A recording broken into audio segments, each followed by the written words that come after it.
Nako guys, mukhang may aabangan na naman tayong kakilig-kilig na paayuda ng Econin.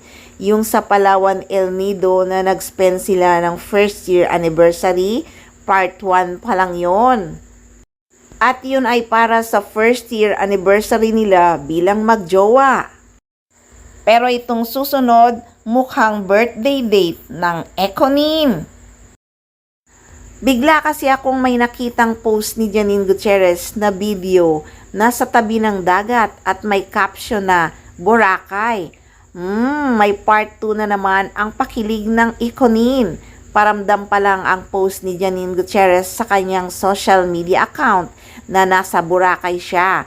Syempre, alam mo naman, kasama na yun si Jericho Rosales, ang kanyang baba. Nako, kahit puspusan at sobrang busy si Eco sa kakapromote ng pelikula niyang Quezon at katatapos pa lang din ang mga photoshoot ni Janine Gutierrez, sa Boracay na naman yata nag-date ang Econin. Hindi naman magpo-post ang aktres ng ganon kung wala siya sa Boracay, di ba? Nagpapasabik na naman si Janine Gutierrez. Excited na ako sa susunod na mga araw. Siguradong magpo-post na naman ang Econin ng kanilang ganap sa Boracay. Yan ang sinasabing may quality time talaga sila para sa isa't isa.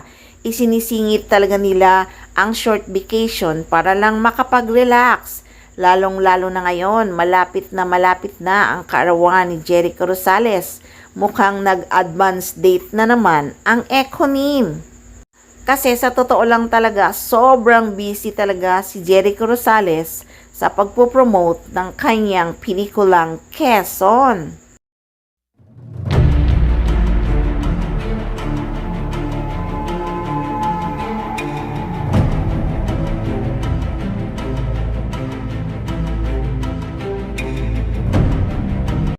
Naku guys, excited na naman ako sa mga ganap nila sa Boracay. Grabe naman talaga ang sweet ng Econin. Matatandaan ko kasi siguro mga 4 days before bago mag-post ang Econin ng ganap nila sa kanilang first anniversary sa Palawan El Nido ay may nakita rin akong post ni Janine Gutierrez na sa tabing dagat. At walang puno yon. Ngayon may puno kasi nasa Boracay nga ang Econin. Kaya one of this day, may aabangan talaga tayong kakilig-kilig na mga post ng Econin sa mga ganap nila sa Boracay.